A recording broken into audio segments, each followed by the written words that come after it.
Hello and welcome to Hardcast, where we snack on standard military issue MREs. I'm Humphrey Erm. And I'm Christian Claus. And before we call Lifeline, you had a follow-up, Chris. Yeah, well, we talked yesterday about, last episode, about why American comics are colored and why Japanese comics, for example, are black and white. And we kind of did figure it out while we were actually talking last episode. It has to do with price, because many of you maybe don't know this, but usually when you are creating a manga, it comes out, first of all, weekly. And second of all, it comes out in these bundled issues of like 300 pages for like $5 or something like that. You get all these different comics, one chapter at a time, in this magazine. And then compare it to, like, for example, the American comics, where you get a 22-page comic once a month for the cost of between $2 and $5. So that's pretty much the idea there. Oh, so it comes down to economics, like most things. Yeah, pretty much. I mean, but you're right. That is kind of what it is, yeah. But yeah, when you refer to like the page count and what's called scheduling, it's definitely a lot more bang for your buck in Japan, so to speak. Oh yeah, definitely. Unless, you really get upset about no color. All right then. Yeah, so that's that. That's the reason why the US comics are always colored. It's just they put more time and effort into it, but they also don't have that schedule that the Japanese have. I mean, again, think about this. Like, how much is a manga chapter? Also about like 22 pages? I can't remember. So something like that. And that's over, that's over 22 pages a week that they have to create. So, of course, there's no color. Lazy bums. All right, then. Well, with that out of the way, Lifeline. Give me Armor Hunter's Bloodshot. Can we get out of the way your complaints about the fact it says weeks ago? Yes, I wasn't going to mention it, dude. Yeah, I was not going to mention it. I saw it, since we recorded yesterday for us, and we talked about it, and then I saw it now, and it's kind of like, Yeah, well, everyone get out your alcohol and take a shot, because, yes, we had to mention it. Well, again, we just mentioned it. You made the point clear, and I don't think there's anything. I made the point clear, and I don't think there's anything new about it this time. It's just the usual. Nope. It's the usual in the middle of nowhere, just weeks earlier, and no explanation weeks earlier than what. I don't entirely know exactly what weeks earlier was by the end of the comic, so whatever, let's just move on. But what's your thought then? Because, I basically told you last time that this would be, rather than like last time, it would be another one of those like perspective shifts. Yeah. So, but how do you feel about this one in that sense? Because, like they obviously skip like the final battle. We don't get to see like the final battle from Bloodshot's perspective because we get enough of it from the actual volume. Yeah, see, that's the thing. In contrast to the last episode, I feel this volume was completely unnecessary. Because you assumed all of this happening already. Yeah, not only that, but it's just like, yeah, it's cool. Yeah, it's nice to see Bloodshot beating up things and not being able to die and just having blood everywhere and burn his face off and stuff like that. It's fun, but it's not necessary. Like, this did not further pretty much any plot. It didn't really further the relationship between him and Capshaw. I mean, yeah, there was a little bit of it, but not enough where I think, okay, here's actually something that we can use later on. There's not really much development between him and Malgan. Yeah, Malgam. I mean, there's not much going on. There's just like a little bit of this thing that he can communicate with him over the nanites, and which also again doesn't really pay off because other than him losing his hand, there's not much that from this volume that was brought over to the next volume or like to the main story.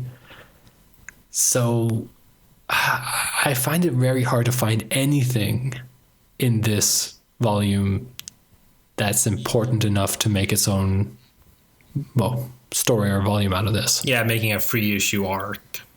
Yeah. So I agree, yeah. But I just thought of something right now, and I double checked, and they did keep it. They did keep track of it with him cutting off his arm.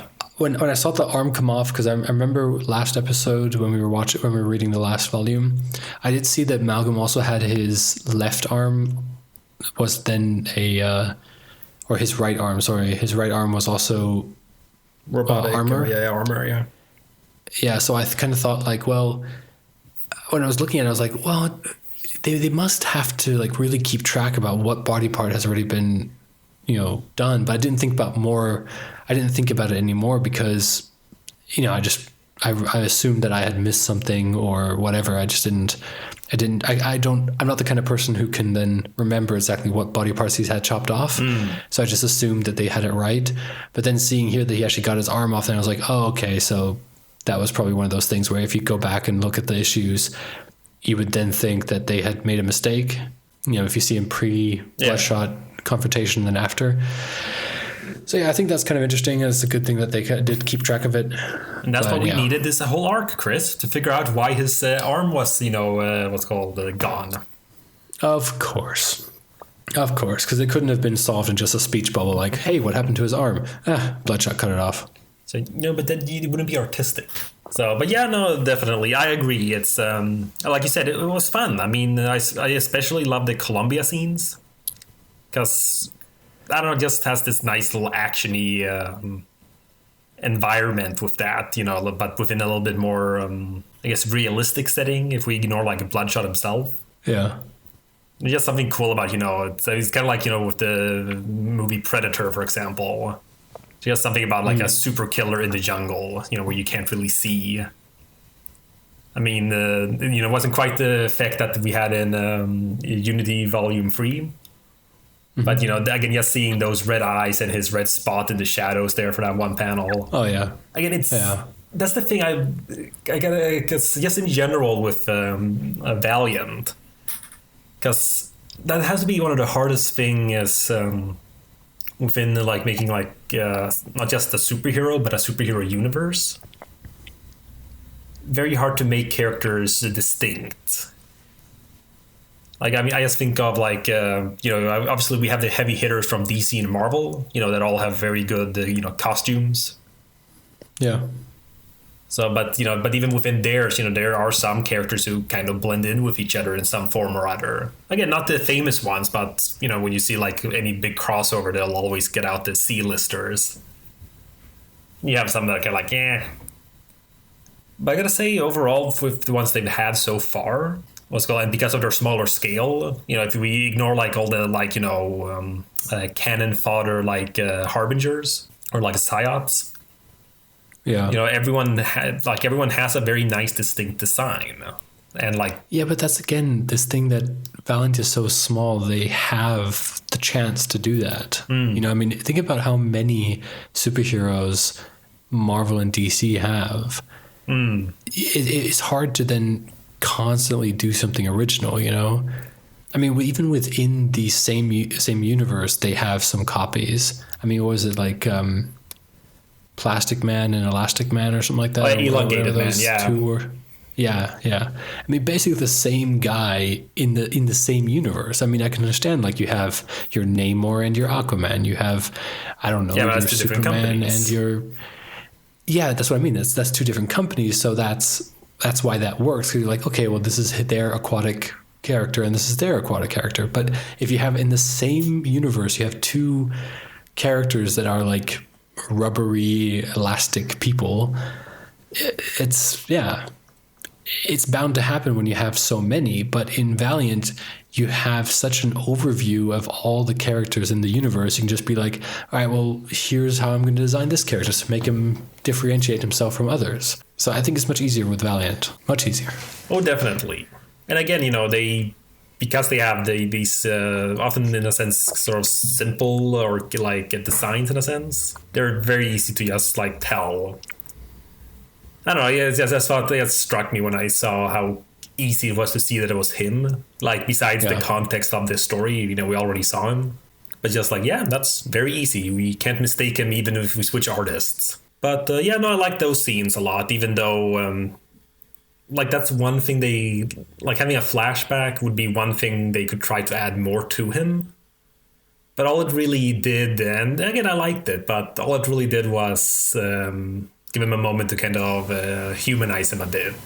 Yeah, I guess. No, but like the whole. I mean, everyone is always like kind of not like wrong about him, but there's so more to him than just being the killing machine who can make the tough decisions when there's only bad ones available, or But the whole idea there with the kids and him like actually, no, guys, quiet, don't say anything. So and then still ending up them with them getting killed but not by him, and yeah. I don't know. It's just some nice drama for him. But I agree, it's pretty unnecessary, this whole volume. Yeah, it's a shame because I do like Bloodshot, but yeah, this story had nothing to. I mean, it would have been more interesting, I feel, if they had done a story about when he was together with Quartz. Like, huh? Well, that's. Or who are you talking about now? What do you mean? When he's together with Quartz? When Bloodshot's with Quartz? Oh, when he's guarding him.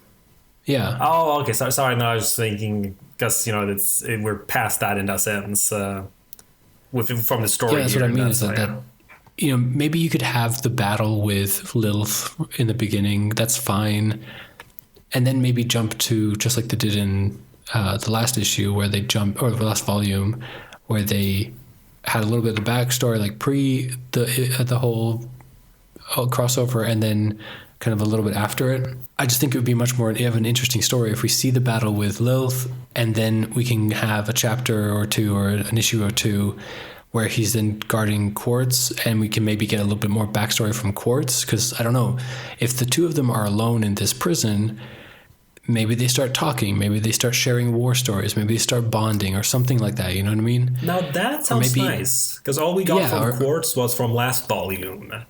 Exactly. So when they came back, he has a past with all of his race got wiped out. Yeah, and he had like 7 brothers and sisters kind of stuff, or something that died off in that mission.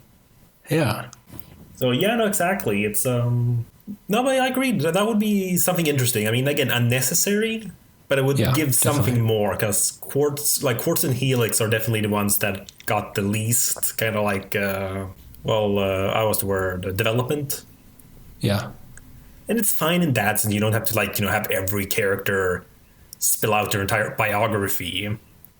I'm sure, there'll be something in later issues or something, but still, it would have been a perfect moment, actually. But I think also part of this, and similar with with the Unity volume and such, I think they're kind of, they obviously always think about the trade, because that's, I think, where they, in a sense, get like the most money in the long run, because these are the ones that are constantly selling. But they're still writing them with the idea that one of each of these issues comes out every month in that checklist. So while you're reading the main story taking place in Armor Hunters, you're also getting like backstory from Exo Manowar, and you're seeing what's called Bloodshot's doing in between, like at the concurrently with what you're reading. Right. Rather than how we're doing it with getting the whole main story and then reading everything from different ones. But do you think it would be more enjoyable to if we had read it then in a sense of like issue wise? Like yeah, maybe. Like if we actually looked at what was published this month, and what order? Okay, let's read those issues. And then we discuss those. And then maybe it would have been. I mean, it would be a little bit more complicated about coming like the way that we do it. It might be a little bit more complicated, but I feel like it could be different. It could be it would be definitely different, because you're just reading one issue each time, and I guess you're kind of getting the fuller side of the story before it ends. I mean, I guess the problem that I'm having is that we're constantly doing this whole back and forth thing. Well, especially with the volumes, we have it in volumes. If you had it as separate issues, as files already, then it wouldn't be quite as confusing. Exactly. I mean, we're just constantly we're reading the story basically 4 times through, and it's just ridiculous at this point. Well, this is what I mean. I mean, because I agree with you. You know, it's not the most fun thing. Yes, rereading it from a different perspective. But, you know, maybe that would make it more enjoyable if we were to read things like this, you know, like concurrently. Yeah. Same thing with the, you know, the Exo Man of War Unity, like, crossover. You know, instead of just getting, like, the little extra supplemental material, we actually can kind of, like, read it as it's supposed to be, in a sense. So I did have one thing I was thinking of a little bit here. Yeah. So, are Bloodshot's nanites a bit too powerful? Yeah, it kind of felt weird. I mean, he did say way too often something like, "Oh, my nanites can do this," or "Oh, let my nanites just do this. I can do that." So they were very convenient. Yeah, well, I mean, it's kind of like the sonic screwdriver in Doctor Who and stuff like that. It's this thing that he has that gets him out of stuff and gets him to do so. I don't know. Yeah, no, but that's the thing. Like, because again, there was nothing new. You know, it's not like suddenly like, oh, now they can do this too. You know, they were regenerating him. You know, that's the like base kind of power. You know, and like the whole communicating and stuff like that. Yeah, that's fine. But I don't know. It just felt very. I mean, it's not like it's wrong or out of character, but just in the very first issue with him, like facing against the Amalgam, and it sounded so cocky. Yes, the whole idea, like, no, I already did what's called de-encrypted it, and you know, I'm figuring it all out in real time and all that stuff, and make it better. I don't know. It just kind of like, I don't know how to describe it. It just kind of felt too powerful in that sense. I mean, just kind of like, okay, that's very powerful and without breaking a sweat, really.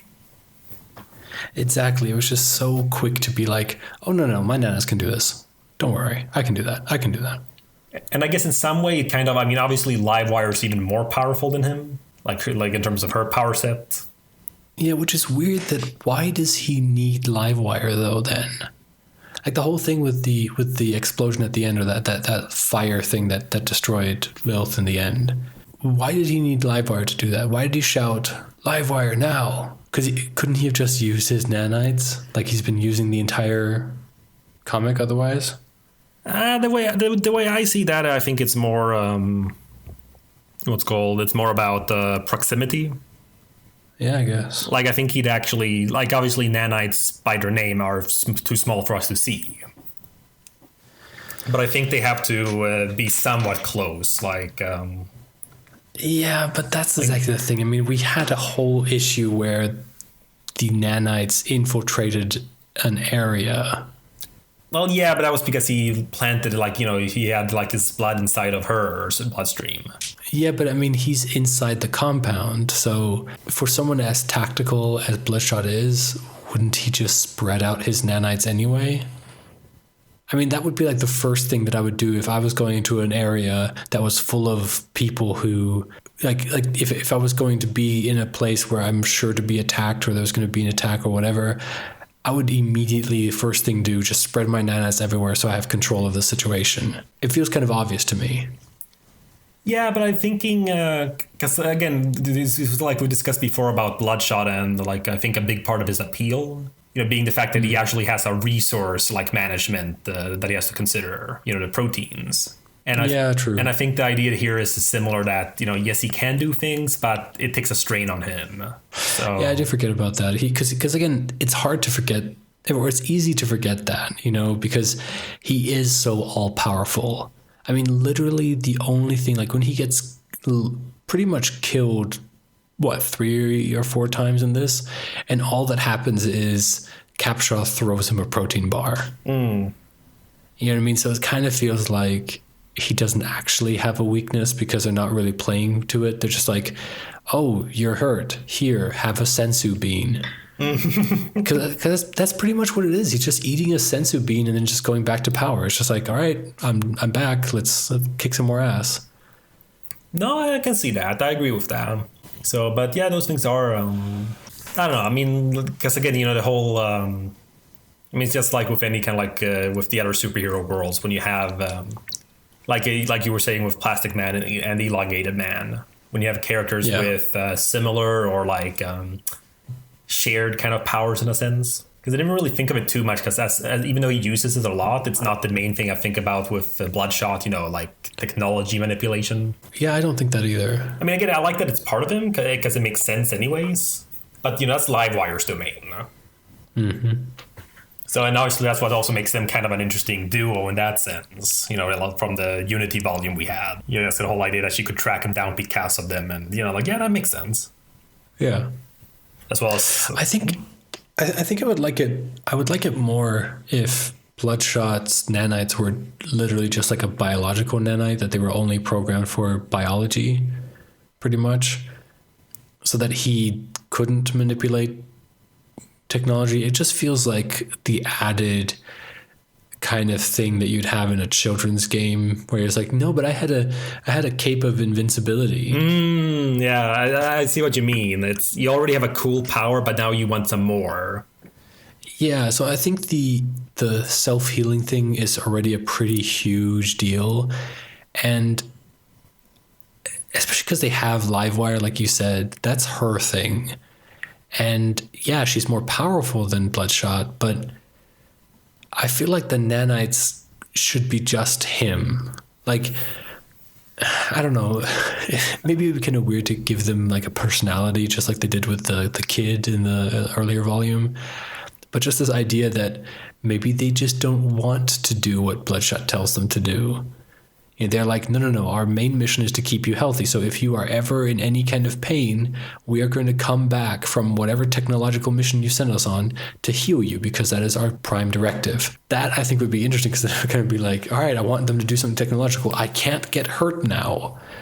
Otherwise, the whole mission is off, because they're going to come rushing back to me to try to heal me. But right now, it's just like, I have super healing, and I can control technology, and I can do this, and I can do that, and I am super, and I am the best. So, yeah, if he wasn't so damn cool, I wouldn't like him. So, yeah, no, I agree in that sense. It's he's a bad OC. Yep. So, we're coming up with our own superheroes, and he's got regeneration, and he has technology manipulation, and he can shapeshift, and he's from Japan, because Japan is the coolest country in the world. Exactly. So red How can I make ring it clear on his chest. Yeah. So, but I don't want to draw an Asian man, so let's just draw this weird albino. Yeah. Yeah, but that's the thing. He still works, and I do like the concept of it. I think it was just this time around, he was just too casual about it. I think that's the thing. Yeah. Not that he has to like grit his teeth every time he does it, but it was just so super casual. So yeah, I feel like as I said, there needs to be some sort of quid pro quo with this thing. It can't be just something that he just does. I mean, he's basically losing part of himself by doing this. Well, again, I mean, the whole idea is also because that's what the whole thing with him as a character and his powers. They're very versatile. Because, he has, I'm not sure if they've given an actual number of how many nanites he has. Yeah. But the fact that they're nanites means that he can probably, let loose several hundreds of thousands of them without noticing, in a sense. Like, it's not like he has to, like, pour all of his blood into something in order to control it. It's like, it's kind of like expelling from the pores of his skin, I'd imagine. Right. So, which honestly, in that sense, like, when you imagine it like that, I find it a little bit cooler. Rather than he has sort of a, like a psychic link, it's, it's actually coming out of him. But it's so small that it's, you can't really see it. Though I gotta say, I do like, one little scene that I did like because of that was simply the one with, I think it's in the first issue. Let's see, where was it? Yeah, when he's fighting that, like, hound. So then he goes all, I'm gonna recalibrate the frequency. So that's a negative, Bloodshot. I'm not turning over my computer to the likes of advisory. So root systems have been accessed. So damn it. It's again, it's we've seen that kind of joke before, like I'm gonna do the thing. Don't you do the thing? I did the thing. Damn it. Yeah. But it's cute. It's quick. It's one panel. I like that. That's fun. Yeah. But I think also then right after that, on the next page, it's that whole thing there with him. with his hands there controlling all of this. Like that, I don't feel that's very bloodshotty. That's like that's too constructive, I think, in a way. Like, I kind of like that more idea that he only has destructive powers in a sense. I don't know. It's not a big deal. It doesn't ruin anything. It's just something I felt as I was reading it.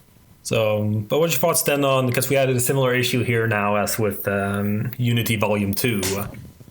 So we had like an already printed issue here. So Bloodshot in the issue 0. Yeah. So did you have the same thoughts on this as you did with Unity Volume 2?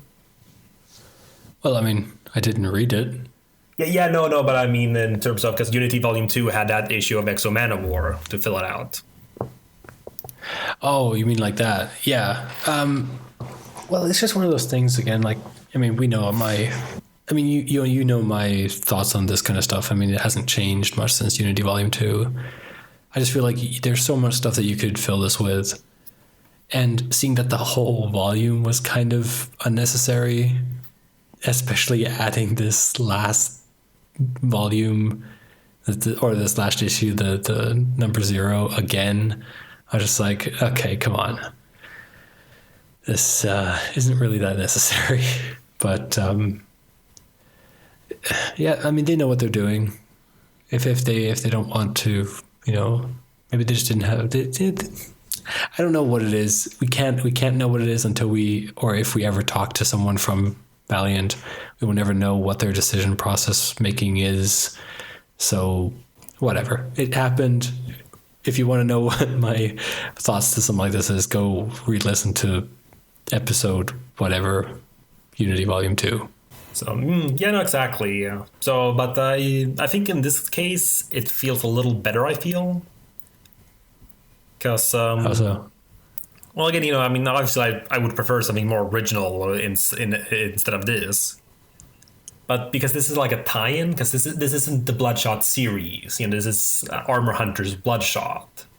Yeah.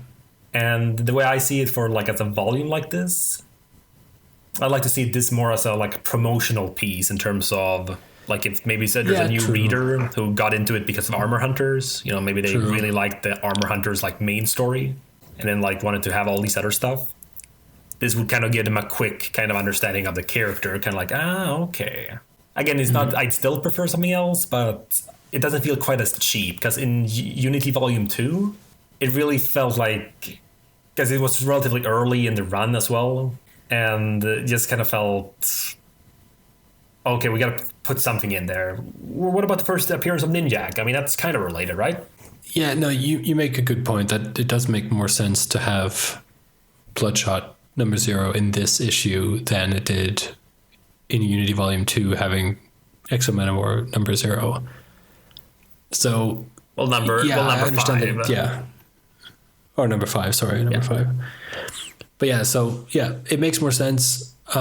Maybe they could have just done it like they do with all the other preview comics, that they just show like half of it or like 2 or 3 pages of it, and then have the rest just filled with normal stuff, like, I don't know, art from different artists, or have an indie artist do a couple of pages, stuff like that, Yeah, no, exactly. So what's called art-wise, I think it was pretty nice. We've had him before, Trevor Hairsign. So, but him, and especially what's called with the inking, both when he was inking himself and when Mark Pennington took over inking, it's the perfect fit for Bloodshot, I feel. So, because he has this cross-hatching really helps, I feel. Okay. Yeah, no, it's just... I think I know what crotch hatching is. That's just when you have those ink, like, those ink lines that, like, cross over each other, or, to give a sense of volume and texture. Yeah. Yeah, like all those little, when you want to look fancy when you're drawing. But I feel it really works for someone like Bloodshot, because, it's all just angles. He's such an edgy character. Oh, he's so edgy. Yeah, so it makes sense to draw him with literal edges in a sense. I don't know, I just really like it a lot. So, and just a little quasi-random thought. For whatever reason, I felt page 84, I guess the way he's drawn in the first panel and in general, just the overall sharp angledness of the drawing style. It made me think of Hellboy. Yes. Now that you say it, if you color him red and give him a bit of those like horn stumps, that first panel he could so easily be Hellboy. Again, it's not a complaint, it's not a praise or anything. It's just I couldn't help but think of it when I saw this page. Yeah, I think maybe the style does feel very Hellboyish. Obviously, because maybe even with that big gun kind of represents his big arms. I don't know. Yeah, exactly. But yeah, no, it's. Again, obviously, but it's really only that page. It's almost. I know they haven't switched artists according to what I'm seeing here. But I don't know, specifically that page has that feel, but then it kind of disappears in the next page. So, but also, yes, fanatically kind of fits because, for the most part, at least from the Hellboy stories I've read, they basically are just Hellboy versus something. So it kind of has that kind of feeling here too. Yes, him. All right, there's some creature down here. All right, I'm gonna go take care of it. But yeah, I mean that is pretty much what it is. Yeah, and again, it works, But yeah, no, I'm sure our listeners listening to, we really don't have much to talk about. Well, because again, we're reading the same story just like for the fourth time now. Exactly. Pretty much. So. Well, third time. I wouldn't count. We have last like week's. one more to go. Which again, I know what the title is because I happened to spy it on our little list, and my only reaction is, what? What did they have to do with any of this? I think you'll actually like next one a lot better then. Okay. Because it is a tie-in, but now that I'm thinking about it, I don't think there's anything there besides like what's happening parallel to them. Okay. I don't think there's anything that we've read already, so at the very least it'll be more interesting. Like we'll actually have some surprises. Okay. So I know what happens, but yeah. Well, I guess we'll see next time on Hardcast. Exactly. Dun dun dun dun dun dun dun. All right. Well, that was the 39th episode of Hardcast, detailing Armor Hunter's Bloodshot. For more content from me and Chris, follow us on Twitter at Humphrey_Erm and at Christian D. Claus. You can listen to our entire backlog of episodes on podbean.com/ValiantHardcast. Remember to like us on Facebook.com/ValiantHardcast for news and reactions related to Valiant. Catch us later for our next episode, discussing what we just were discussing,